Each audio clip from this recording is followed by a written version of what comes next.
салом шунавандагони азиз, имрӯз душанбе 5 октябри 2020 сол аст ва таҳаввулоти ин соатҳои тоҷикистону ҷаҳонро шумо мустақиман рӯи мавҷи радиои муҳоҷир мешунавед.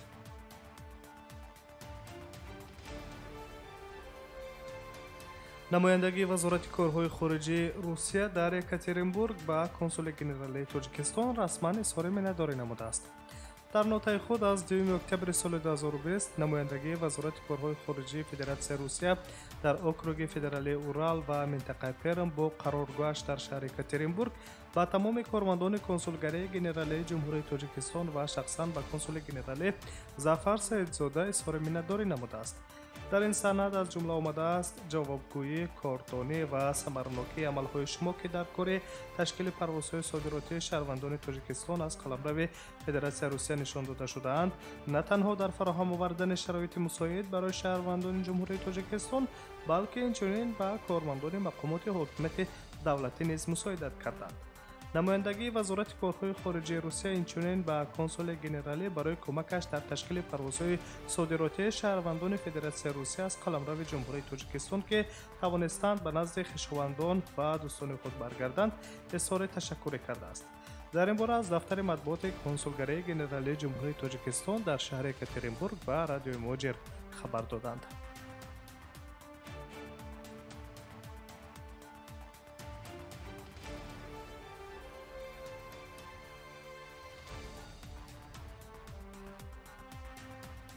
дар вилояти Свердловск норасоии қувваи кории хориҷӣ эҳсос мешавад. Пандемия нагузошт ки ҳазорон муҳоҷирон ба Урал барои пул кор кардан оянд ва ё дар майдонҳои сохтмон, тарабхонаҳо, корҳои тозакунӣ ва хоҷагии манзилию коммуналӣ бекорманд монданд. طبق امور رسمی ریاست مهاجرت سرریاست وزارت کارهای داخلی روسیه اوید به ولایت سوردلوفسک در طول 7 ماه سال 2020 در قلمرو ولایت همگی 860 اجازتنامه کار برای شهروندان خارجی داده شده است. این در حالی است که سال گذشته این رقم 1660 عدد بود. غیر از این در 7 ماه سال 2020 15000 پتنت به شهروندان خارجی داده شده است که نسبت به یک سال قبل 12000 کمتر است.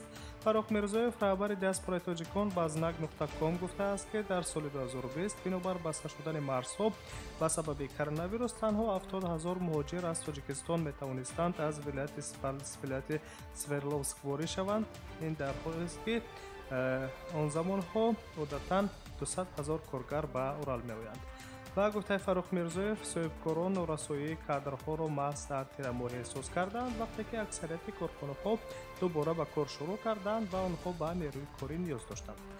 بیش از همه این به سیستم سودا و خدمت رسانی تاثیر رساند. بسیار آدمان مجبور بودند که به یگان کار مشغول شوند.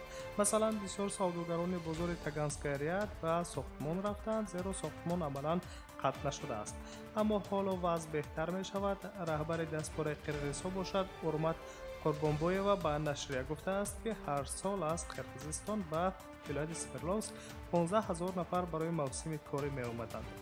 اما در سال 2020 این رقم همگی 2000 نفر را تشکیل داد. کارفرمایان که از جانب znag.com پرسیده شدند گفتند که نارسایی مهاجران آنها را مجبور کرده است که معاش را بالا برند. اگر پیشتر برای یک بسته کاری در میدان‌های ساختمان 1500 روبل پرداخت می‌کردند، پس در حال حاضر آنها در همین شرایط 5000 روبل برای یک بسته کاری به مهاجران پول پرداخت می‌کنند.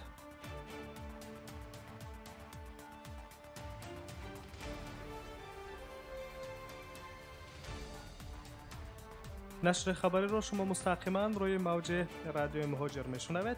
در ولایت مسکو کارها اوید به معین و فرونشانیدن اقامت عمومی شهروندان خارجی ادامه دارد. در منطقه مسکو کمیسیون ضد تروریستی ولایت عمل میکند که یکی از وظیفه‌های برداشت کمیسیون گذاشته شده معین و از بین بردن اقامت عمومی شهروندان خارجی در منزل‌های اجاره به ترتیب دادن رسمیات ضروری میباشد.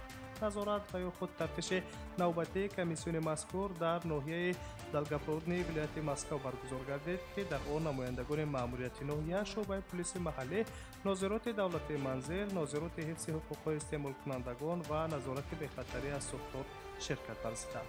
مسئله اساسی که در جلسه کمیسیون مورد بررسی قرار گرفت معین و فرونشاندن دلیل‌های استقامت عمومی شهروندان خارجی به حجت‌گذاری رسمی در حدود ولایت مسکو بود.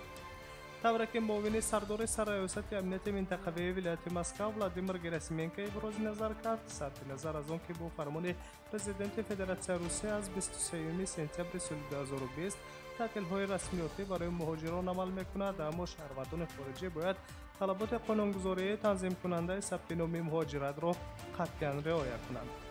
در نتیجه جلسه نقشه چاره‌بینی‌ها اومد به گذرانیدن چاره‌بینی‌های همه‌جانبه از جمله ریت‌ها با مقصد معین و فرونشاندن موجودیت حالت‌های در بالا ذکر گردیده معین کرده شده. در مؤسسه دولتی مرکز یگانه مهاجرت منطقوی مسکو باشد تلفن باوری موجود است که توسط آن هر شهروند می‌تواند درباره جای‌های استقامت عمومی یا سرادم شهروندان خارجی برای تشکیل نظارت و پیشگیری عمل‌های غیرقانونی معلومات پیشنهاد کند.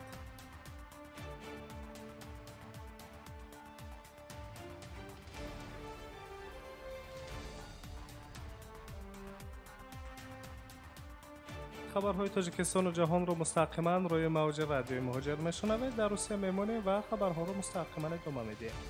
ترتیب نوی قبول شهروندان خارجی به حیث کارگر در حدود مرزی و مأموری فدراسیون روسیه بر آن است که کارفرما باید به بخش مهاجرت شعبه پلیس منطقه دخلدار آگاهینامه را در شکل الکترونی یا اینکه خطی حتما باید پیشنهاد سازد. شکل نوی آگاهینامه که با فرمان وزارت کارهای داخلی فدراسیون روسیه از 14 سپتامبر سال 2020 تحت رقم 641 تصدیق شده است عملاً از شکل کهنه فرقی نمی‌کند، علاوه‌ها خصوصیت‌های تکنیکی دارد.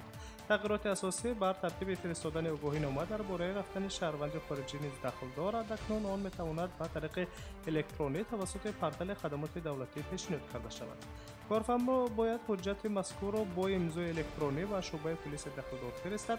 در حالتی که شخص قبول کننده شخص علایقه باشد آگاهینامه در فرمت رقمی یا به طور ساده پیشنهاد کرده می شود. اگر شهروند خارجی از کار دست کشد و یا از ادامه تمدید شرطنامه مهنتی خودداری نماید، شرکت کاردهنده باید 7 روز پس از قطع شدن شرطنامه مهنتی به وزارت کارهای داخلی به طور رسمی از حالت به عمل آمده خبر رساند.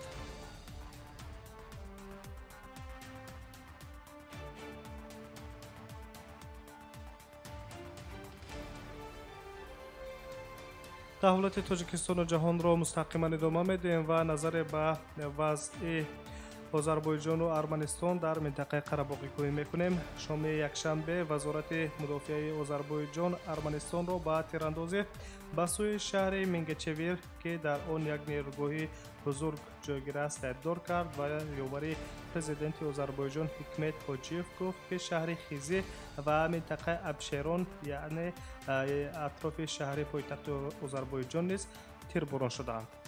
اما این شهرک‌ها و قلمروها در مسافه خیلی دور از قره‌باغ کوهی و منطقه‌های همسایه جای گیرند که حالا مناقشه‌ها در آنجا جریان دارند. طبق اطلاع دادستانی کلی آذربایجان به سوی شهر منگچویر 3 موشک پرتاب شد و 5 ساکن محلی زخم برداشتند. وزارت دفاع ارمنستان و جمهوری خودخوانده قره‌باغ کوهی تیرباران کردن منطقه‌های دوردست آذربایجان را رد می‌کنند و اظهارات باکو را اغوای نوبتی می‌نامند. صبح روز یکشنبه شهر گنجه نیز که در اطراف منگچویر قرار دارد تیرباران کرده شد. فرماندهی نیروهای ارمنستان در قره‌باغ کوهی دلیل این گلوله را اعتراف کرد و اظهار نمودند که این پاسخ به تیربارانی استپاناکرت و دیگر نقطه‌های اهالی نشین است. طبق اطلاع مقامات آذربایجان هنگام تیرباران کردن شهر گنجه یک نفر هلاک شده است.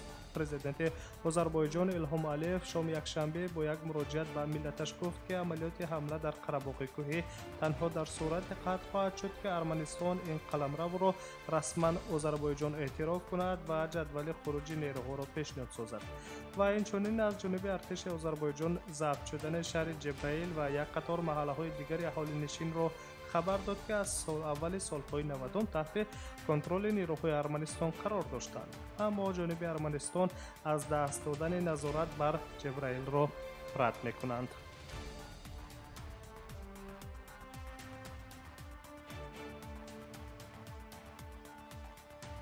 دوام 10 دقیقه شما تفصیل مهمترین خبرهای این ساعت تاجیکستان و جهان را شنیدید. سلامت باشید. در ساعت‌های بعد انتظار خبرهای تازه بمانید.